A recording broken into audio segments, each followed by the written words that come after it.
First game of the season now, 10th of August against Reading. 5:30 kick-off, Blues fans. Remember that. It's not 3 o'clock, it's 5:30. Don't let that catch you out. Yeah, you got an extra 2.5 hours to get your beers in. That's exactly what policy I'm following, Dad, when we get into it. But anyway.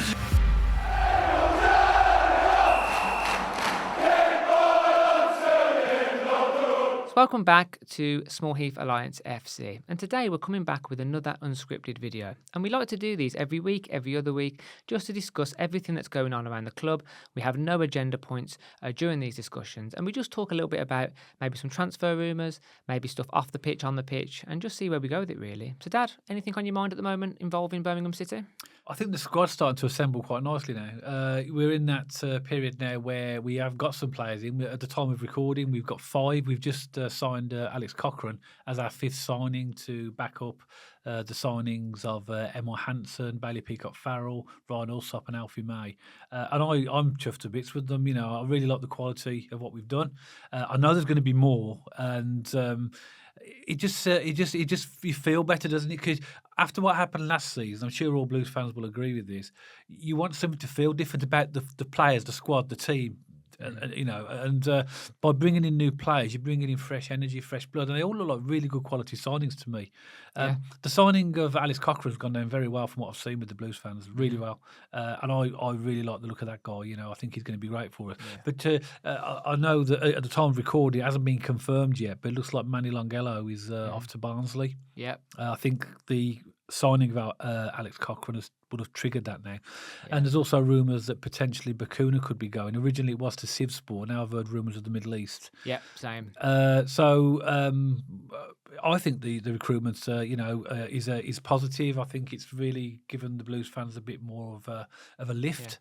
Yeah. And it's going pretty well. I'll tell you what I like as well. I mean, I would like to see a few more come through the door because we are definitely light on the ground. Me and you discussed. Well, I was going to ask you a question there, Matt, because I got a question on this. I was going to ask you, what do you think we still need? So you might as well answer that now then. So, we need depth across the entire squad. Pretty much every position needs a secondary backup. We need a couple of vice captains in there. But for me, again, the spine is key. We need a centre half, an absolute beast of a centre half, an absolute beast of a centre mid. For me, a centre defensive mid. We've spoken about this a lot, Dad. Was someone who links up the defence and the forward play, and someone who really, puts that graft in and really rallies the team around, has that sort of captaincy about them, and more depth up front as well. So they're the 3 key areas for me: centre half, centre mid, and forward in reserves. We need a couple of more strikers, I think, just to add that depth. They're the key 3 positions. But we need depth all over. I'd like to see somewhere between another 6 to 8 players come in, if I'm totally honest. Well, I'm going to be more specific than that because I want to tell you exactly. And this is for Blues if you're watching. This is my shopping list now. You've done very well so far. Okay, I think what we've done so far in the transfer window has been really positive. Mm-hmm. It's in positions that we needed them. But in my opinion, we still need 2 centre halves. In my opinion, 2 good, strong centre halves. We need, and all of these signings as well, we need physicality and height in the side as well. So to me, 2 centre halves. We need another right back as well to back up or to give competition. Hint, Cody Drama. Cody Drama is brilliant. But someone to give competition to Ethan Laird. I think we need 2 central midfielders.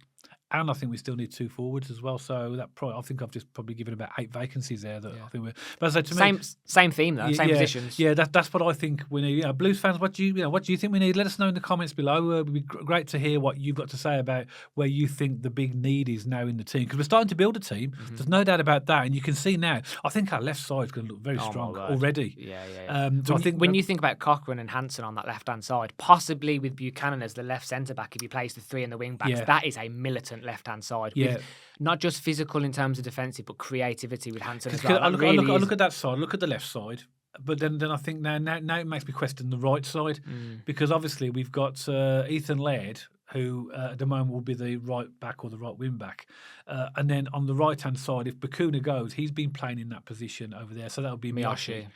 But I think Miyoshi, as you say, needs to have that physical ability. So he would need to really step up. So I think we need reinforcements on the right-hand side for all the positions that I've just said. So what I'm basically saying is there's work to do to get players in. The way I would describe it is it's shaping up nicely. We still need significantly more numbers coming through the door. And there was another comment from Robbie Michaels, who comments regularly on the channel, and he said about not just having a captain, but 2 or 3 vice captains. And that really resonated with me, because when was the last time we didn't not just had leadership, but we had secondary, third leadership? So if your captain goes down, and not even in the captain, but almost like different areas of the pitch. Where's the commanding throughout the team? And for me, it goes down that spine. I've mentioned it numerous amounts of time. So shaping up nicely, still light on the ground. We still need to get some serious numbers through the door just to fill the squad, because we're going to have a serious amount of games this season across the league, the cup. But you can't argue with what we've done. No, definitely not. So far. And I think that's why I say shaping up nicely. Yeah, really good. On the theme of captain, this is very brief because we've already done a video about captains, and obviously, if you haven't seen that video, go to the channel and have a look at it. But I'll put a poll after that video onto our X account to say, well, who in the current squad do you think has the characteristics to be a captain? And I put Christian Bielek, Dion Sanderson, Ethan Laird, and the other fourth choice was we haven't got anybody at the moment. 130 votes, 92% voted for Christian Bielek. 92%. Yeah, it's a lot. Yeah. So, but then, that doesn't surprise me. Yeah, but the key point that you made, which is really important, is that that's not enough. If he is made, that we need 2 or 3 more in the team that can actually act in that role as well. So and not just vice captaincy, but people who are able to pick the team up when we go a goal down. Big characters who don't get phased when the game isn't going our way, who can, think outside the box to break teams down. And when I talk about squad depth, I want like a different range of types of players in those positions. So we've got Alfie May at the minute. He's a bit of an all-rounder, to be fair. He's quite physical. He can also score from distance. I would like to see a pacey striker come in, lots of flair, who can come on about 70 minutes, really run the defence ragged and change the game. And I'd like to see a more physical striker come through the door. I'm talking like a Kiefer Moore, because in League One, we're going to hit all sorts of different teams, all sorts of different defences. So when we say strikers, not just 2 or 3 come in the door, 2 or 3 with different attributes, so we can have a different game plan depending on the teams that we're playing in League One, because we're going to get so many different teams coming at us. Is there something for you as well? As you've been speaking, I remember a comment we had from Paul Hipkiss. I think Paul Hipkiss is from the Tilton Talk Show, actually. He put a comment on, and he suggested at the back, why not go and get Connor Cody? If he would be willing to drop down. But he made that point as well. He said, well, if he would come to League One. But no, he'd be a fan. I think he'd be a fantastic signing. I really like. So what do you think about that, Blues fans? If he was available, we could get him. Do you think that would be a good addition to the Blues squad? Because you could have then Bielek in the middle, Buchanan on the left, and Cody on the right, and then you'd have Ethan Laird and Miyoshi. And again, that just strengthens up that defensive side of the right hand side. So I think he would be a great. And again, captain material, experience now, carries the team. He's not getting much game time at the moment. So if we can offer him the right wages, why not? But it's all just to finish off on the transfers and the players, because obviously there's a few other things I want to sort of just cover a little bit today. We've got to bear in mind as well that we're a League One team, and we haven't got any given right to get every single player we go for. And I see sometimes a lot of frustration when like deals appear to have stalled, or where it goes quiet, or where players, Mark Leonard is a prime example. At one point, it was speculated. I say speculation. It was speculated that we were favourites to sign him. It never happened. Now there's rumours he's gone to talk to clubs in the MLS. And I read at one point he was in Austria. Well, that's the thing. If you're a transfer target, your whereabouts are known all the time, aren't they? But the point I want to make is, that every single signing we make is because the club have put the effort in to get them, and we are going to have disappointments because not every player is going to want to come to League One. We're going to have competition from other teams, but I think we have to be grateful, and we have to celebrate when we do get good signings through the door, and not worry about the ones that have gone. When they've gone. They're not going to come to us. Fine. Let's move on. But I do see, some fans getting a little bit upset sometimes and frustrated on social media. Oh well, we haven't heard from this. Oh, we're not offering enough wages. Nobody knows. We don't know what's going on behind closed doors, do we? I think we've done some cracking business, and we're only getting started, really. But there's a lot of speculation. That's another point I wanted to make as well. There's so much speculation out there, and we will not speculate on this channel. We will, when we sign a player, we'll talk about the player. We might talk about the odd rumour of a player, but we're not going to, suggest that players, because some of the social media accounts say, "Oh no, this person's about to be announced" and all that, and they never are.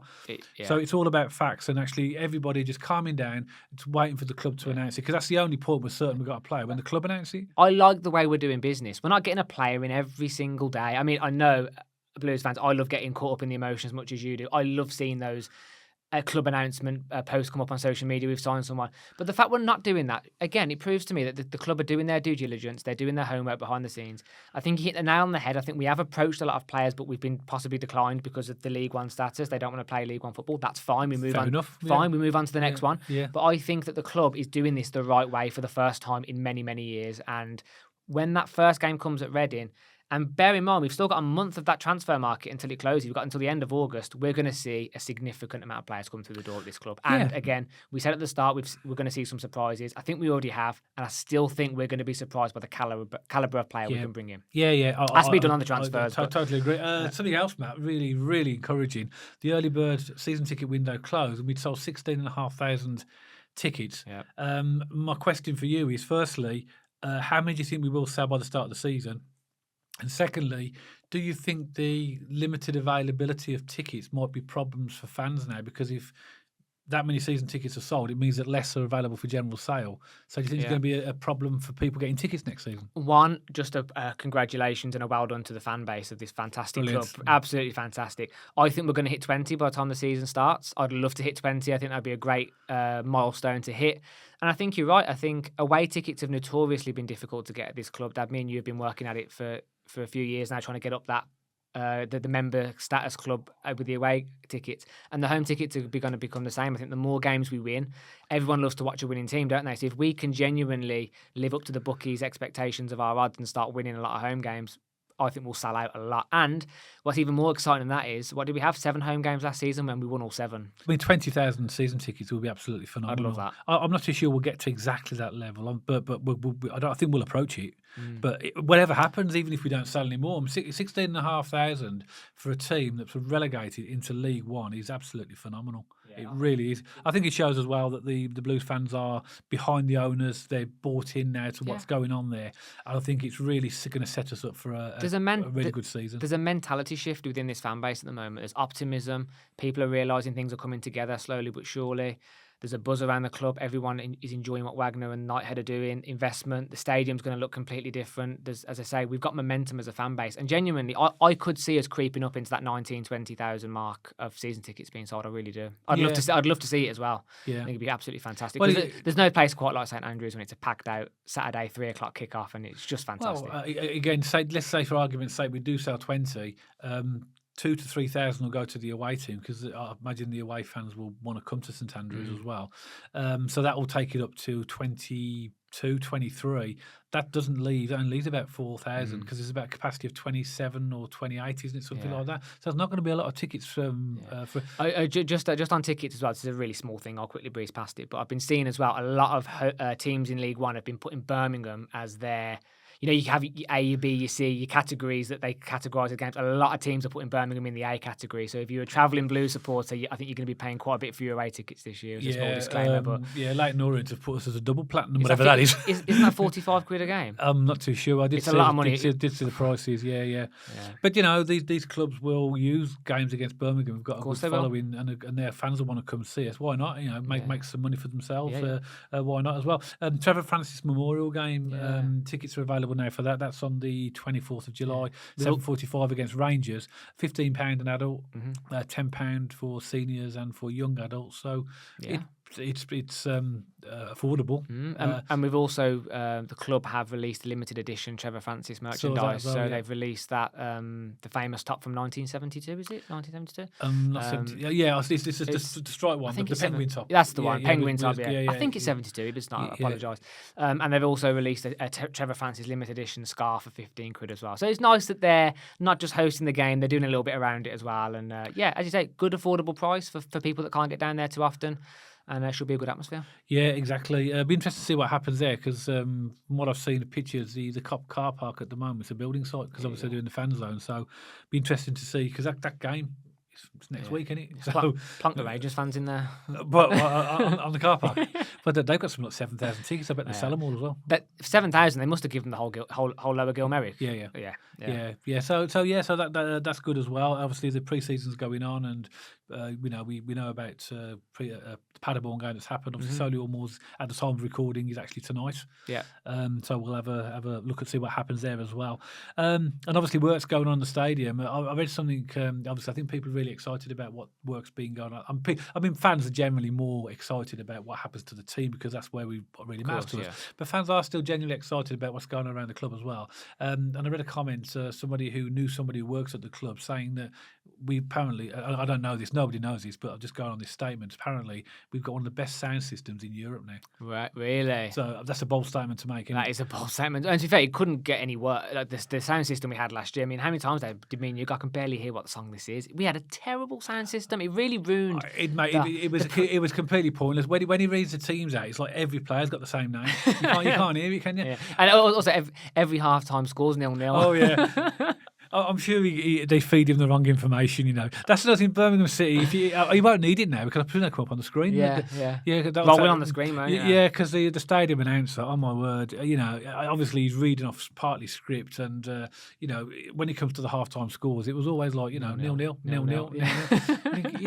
They've given him the scores before the game started. And he's read them out, but anyway, that'll be sorted for the that'll be good for the screens. And you know, I think because generally the feeling I get from the fan base, I think, you know, there's still a lot of excitement there, a lot of enthusiasm, and people really itching to get down to the ground. Can't wait. First game of the season now, 10th of August against Reading. 5:30 kick-off, Blues fans. Remember that. It's not 3 o'clock, it's 5:30. Don't let that catch you out. Yeah, you got an extra 2.5 hours to get your beers in. That's exactly what policy I'm following, Dad, when we get into Digborough anyway. Yeah, you know, so when that game kicks off, that'll be our season kicks off, and I think that a lot of, you know, people really anticipating that game. It's only 3.5 weeks away. So that, you know, shows us how many weeks now we've got to get, or Chris Davies has got with his team. It'll be here before we know it. Yeah. It really will be. And I'm just hoping, you know, we spoke at the start about transfers. I don't want to go backwards, but I hope we get enough players in the door through the door to fill the squad. So when we do play Reading as a fan base, we're just a little bit more confident. I don't think we will have, you know. I think that there's a transfer window is open until the end of August, and I think we will be buying all the way up right to the end. Yeah, even, you know, last deadline day. Yeah, I mean, deadline day is notorious for transfers. So I think and I'm suspecting, I don't know, but I know Blues are looking like they have a preference for actually buying players, which is nice because we haven't done that for years. Yeah. It's always been loans and free, you know, from the free market. Because you should always fill your squad up with youngish contracted players, and your loan players should just be to fill spares and the odd position where you know you're going to fall short on. Whereas in previous seasons, we've relied on our loans for success. I mean, look, even last year with Jay Stansfield. If we didn't have Jay Stansfield, we'd have been relegated by Christmas. So yeah, but I wouldn't panic too much. No, not panicking. Not you. I'm talking about in general, because every other club's in the same boat. And I look at the business we've done compared to other clubs, and I think we're in a good place. Quality over quantity. That's the way I describe it. Yeah, but I think that quantity will come because it has to, because we need more depth in the squad. But I wouldn't worry too much. So even if we haven't got everybody in place by the Reading game, you know, just have confidence that the club will have plans in place to fill the vacancies that we need by the end of the window. I was going to say, that's everything from me. We go on to Solihull Moors this evening at time of recording, about an hour and 20 minutes. So excited to see some more football from the Blues, and just excited to get the season started. Excited to get more transfers through. But I think that's me. Yeah, me too. As I say, everything is developing nicely now, and I think, you know, as we start to get more signings through the door, fans start to get more enthusiastic and encouraged, and I think that will continue. So let's keep the feel good factor going when the actual season kicks off. So Blues fans, as always, we'd love to hear from you. What are your thoughts on some of the topics we discussed during this video? Are you happy with the transfer market so far? Do you still think we need a bit more depth in numbers? Are you excited to get back down to St.Andrews and get that season started? That first game against Reading, isn't too far away. It's going to be on our doorsteps before we know it. Please drop us a comment below with your thoughts. As always, we'd love to hear from you, and me and Dad will get around to those comments as quickly as we can. And if you like this video, don't forget to give us a thumbs up. And if you haven't checked us out, we do have an Instagram page and an X page. And if you haven't subscribed to the YouTube channel, please don't forget to subscribe so you don't miss any future content. And me and Dad will see you on the next video all about Birmingham City.